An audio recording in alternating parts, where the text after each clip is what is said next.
फूल को मिलेगा पत्नी का दर्जा, ऋषि देगा उसे अपनी पत्नी का हक। फूल की एक्सीडेंट होता है ऋषि की गाड़ी से। जी हाँ दोस्तों, हम बात कर रहे हैं स्टार प्लस के शो जनक की। तो दोस्तों, आगे बढ़ने से पहले अगर आप इस चैनल पर नए हैं तो इसे सब्सक्राइब कर दीजिए, साथ ही बेल आइकन दबाना ना भूलें। वीडियो अच्छा लगे तो इसे लाइक ज़रूर कीजिएगा। चलिए आगे बढ़ते हैं दोस्तों। हम देख रहे हैं कि जहां पर थाने में सब लोग पहुंच चुके हैं, जहां पर पूरे परिवार वाले बातचीत कर रहे होते हैं कि कहीं आज मीटअप में जो क्लियर हो जाएगा आखिरकार।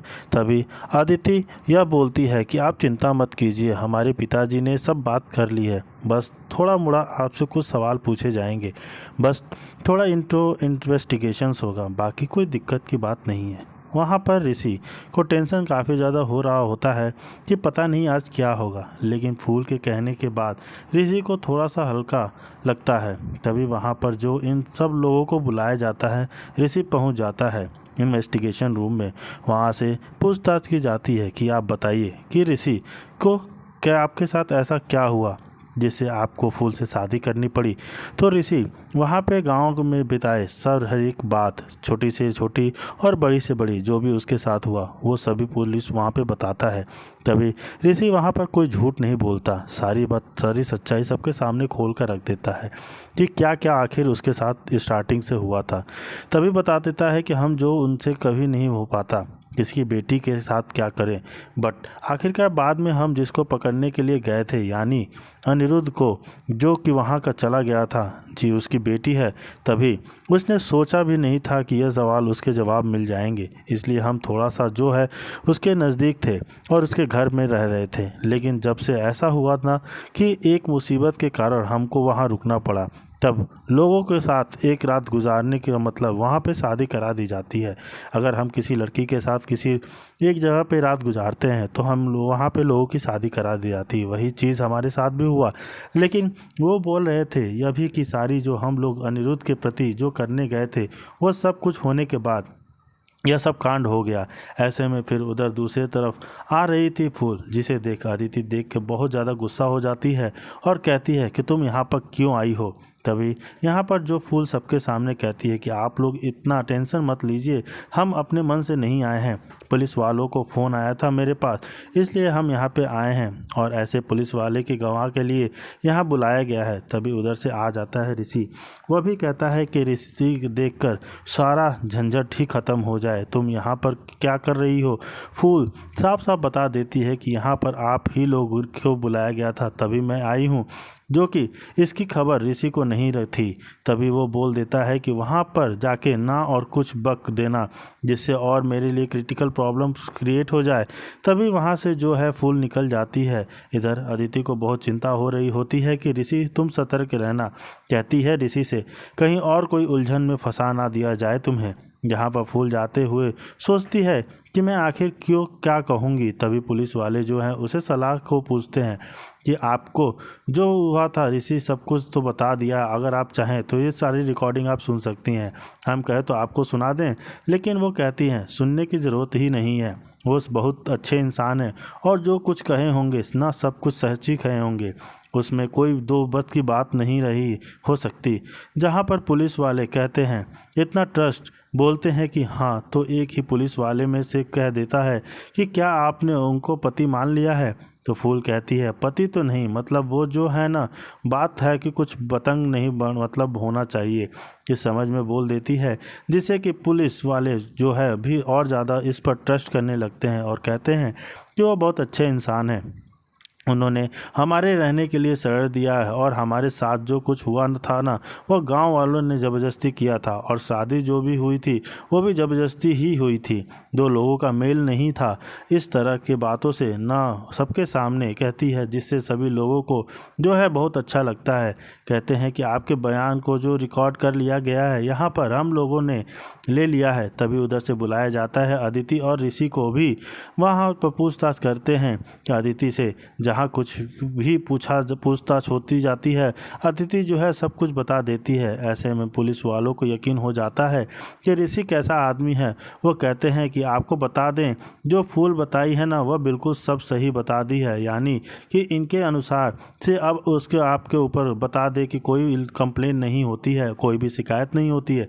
बट अब जो है जो कुछ शिकायत हुई थी उससे आप फ्री हैं, आपको कोई दिक्कत अब नहीं है। जहाँ पर सुनने के बाद जो है ना ऋषि को कुछ अलग टाइप की सोच होने लगती है कि वो सोचने लगता है कि फिर फूल के बारे में, क्योंकि उन लोग का माइंड कुछ अलग था। ऐसे में क्या है, पुलिस वाले जब साफ साफ कह देते हैं कि तभी अदिति के चेहरे पे मुस्कान आ जाती है और सोचती है कि चलिए अब इनका सस्पेंस रुक गया, अब कोई दिक्कत इशू क्रिएट नहीं होगी। फिर पुलिस वाले इस सब के बारे में चर्चा करने लगते हैं। वहीं जब ये लोग मिलते हैं अपने चाचू से, यह सब से तो वो लोग भी हैप्पी हो जाते हैं कि चलो आखिरकार जो होना था वो हो गया। अदिति अपने पापा का बयान करती है कि इसके कारण से जो है यहाँ पर सब कुछ ठीक हो चुका है और वहाँ से जो है फिर ऋषि निकलने की कोशिश करता है, क्योंकि उसको कहीं ना कहीं फूल की इससे प्यार होने लगा था। इधर जो है अदिति घर पे जा चुकी है, लेकिन घर पे आने के बाद यहाँ पे मुखिया जी पूछते हैं फूल के बारे में, लेकिन घर वहाँ पे फूल के बाद कहते हैं कि मेरा बेटा भी इतना मुसीबत से आया है, आपको फूल की पड़ी हुई है, अरे आप मुझे पीछा क्यों छोड़ देते हो? आप ये नहीं पूछ सकते कि किस तरह आपका बेटा जो है वहाँ से बरी हुआ है, सारे प्रॉब्लम सॉल्व करके आया है, आप उसके पीछे क्यों लगे हुए हो? तो मुखिया जी थोड़ा सा मायूस हो जाते हैं और अदिति से कहते हैं कि तुम्हारे पिताजी ने बहुत ज़्यादा मदद की है, आज उनके देन से जो है ऋषि सब कुछ से मुक्त हो चुका है। दिक्कत नहीं है कि और जैसा पहले नौकरी करते थे वैसे करते रहेंगे। ऐसे में क्या होता है ना कि सभी परिवार के जिस तरह से मुखिया के हैं वह आमने सामने आ जाती हैं और कहती है अब बहुत जल्द जो है घर में गुड न्यूज़ आएगी और फिर से जो है अदिति और ऋषि की शादी होगी। इधर दूसरे तरफ से फूल निकल रही होती है, उसको नहीं पता कि कितना बस स्टॉप है कि किसी से पूछती है, लेकिन उसके हाथ में पैसे नहीं होते। बोलती है कि गाड़ी भी नहीं कर सकती हूँ, लेकिन आगे बढ़ती है तो वहाँ बहुत ज़्यादा रोड पर जाम रहता है। गणपति बप्पा का वहाँ से जुलूस निकलता है, मूर्ति निकलता रहता है। भगवान के सामने हाथ जोड़ती है कि हे भगवान, अदिति और ऋषि का किस तरह से शादी करा देना, उन लोगों को खुशी खुशी ज़िंदगी जिए। और लेकिन इतना ज़्यादा भीड़ होता है कि वो आगे नहीं बढ़ पाती है। उधर ऋषि भी नाकार से आ रहा होता है, जब वो फूल भगवान के सामने हाथ जोड़कर रहती है तभी उधर से ना जाने एक बाइक वाला आ जाता है।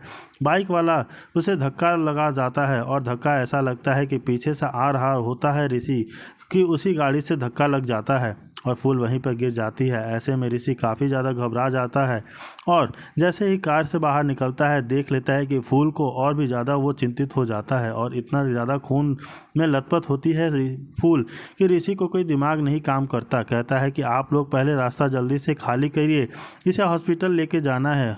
वहाँ के लोग पूछते हैं आप क्यों इनको जानते हैं? बोलते हैं नहीं, बस हम पुलिस वाले हैं, इनकी मदद करना ज़रूरी है।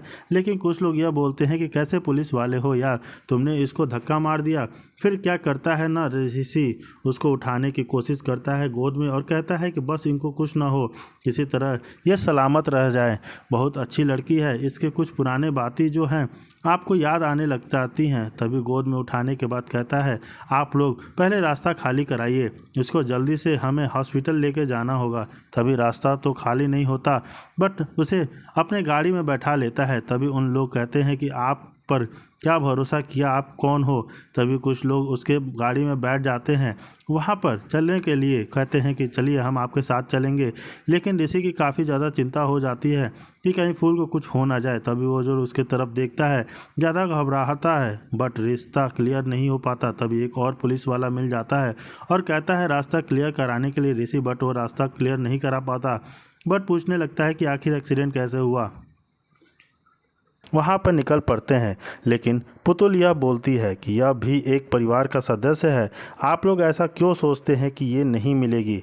लेकिन नर्स के बार बार रिक्वेस्ट करने पे मिलने लिए दिया जाता है। लेकिन दूसरी तरफ ऋषि और अदिति के लोग वहाँ आते हैं और निकल पड़ते हैं, कहते हैं कि ठीक है हम जा रहे हैं, आप लोग जिनको मिलना है मिल लीजिए। ऐसे में यहाँ पर अदिति जो है सासू माँ को कुछ सुनाती है और बताती है, लेकिन क्या पता चलेगा, क्योंकि अदिति जो है ऋषि से प्यार करने लगी है सचमुच में। और वहाँ पर जैसे जाती है ना, ऐसे अदिति देखती है कि फूल को जैसे उसको खा जाएगी। दूसरी तरफ सभी परिवार वाले मिलने के लिए आ जाते हैं, लेकिन सबसे पहले फूल जाती है क्योंकि मुखिया जी सबसे पहले उसी से मिलना चाहते हैं और रिस्पॉन्स नहीं करते। जब कोई दूसरा मिलता है तो जैसे ही फूल उनके सामने जाती है तो वो रिस्पॉन्स करने लगते हैं, उनको अच्छा लगता है और वो मिल जाते हैं।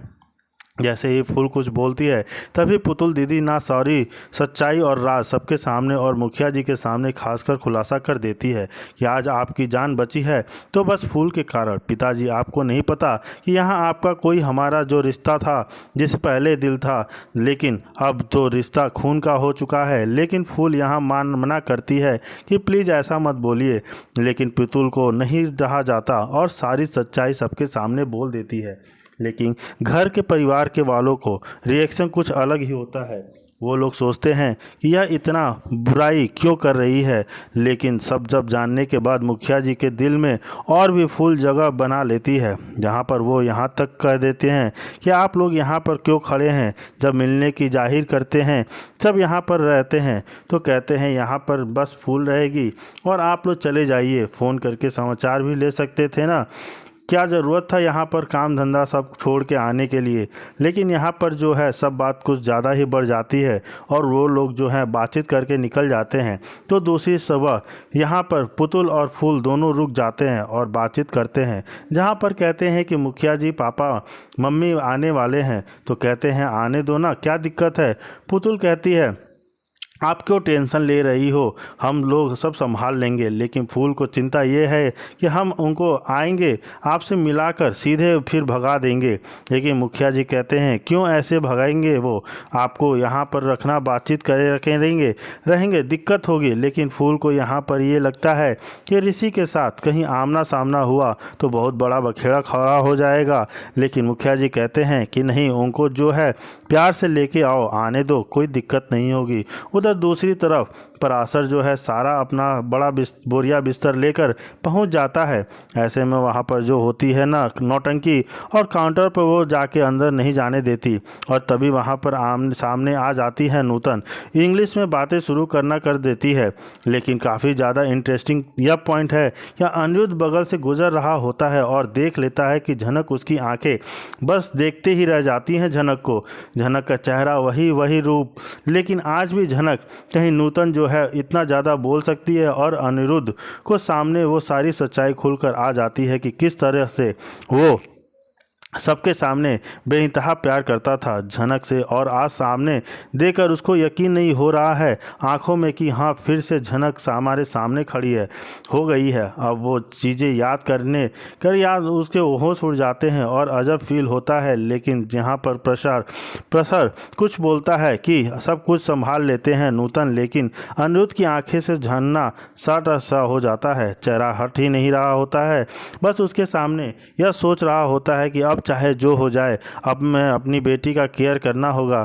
फिर उन लोग के अनुसार पराशर जो है बात कर लेता है फूल से और कह देता है आने के लिए। और यहाँ पर जो है अनिरुद्ध वो चीज़ याद करके किसी तरह से झनक से बताता था कि उसके पेट में बच्चा है, यानी फिर पराशर और यह जो है नूतन की बेटी फूल है, उसको सारी सच्चाई आंखों के सामने घूमने लग जाते हैं।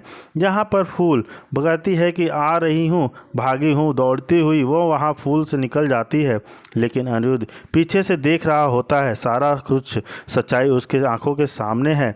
चलो अब जो है क्लियर हो चुका है कि फूल जो है पराशर और नूतन की ही बेटी है। अब हम कोई भी हालत में इन लोग को एक नहीं होने देंगे और अपनी बेटी के साथ हम कहीं गलत नहीं होने देंगे। लेकिन यहाँ पहुँचते ही न वो सबसे पहले माँ बाप को गले लगा लेती है और यह कहती है कि आप लोग न बस फटाक से मिल लीजिए और यहाँ से निकल जाइए शाम को बस पकड़ के। लेकिन पराशर बोलता है ऐसा क्यों बोल रही हो बेटी, तुम क्यों चिंता कर रही हो, हम सामान ले आए हैं, कहीं ना लेंगे, यहाँ तुम्हारा ससुराल है, इसका मतलब नहीं है कि हमारा कोई नहीं है, हमारा भी कहीं कुछ है, हम कहीं रह लेंगे। लेकिन फूल को डर है आज भी कि कहीं अगर ऋषि से हुआ सामना तो सारा कुछ